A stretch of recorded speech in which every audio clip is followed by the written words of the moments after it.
Let's talk about one of the biggest ways you can grow your net worth, homeownership. And take a look at this. The difference in wealth between homeowners and renters is huge. The average homeowner's net worth is more than 40 times greater than that of a renter. That's money that builds your financial security and helps you accomplish life-changing goals.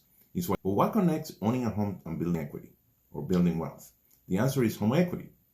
And here's how it works. As you pay down your mortgage and as your home appreciates in value, your equity increases.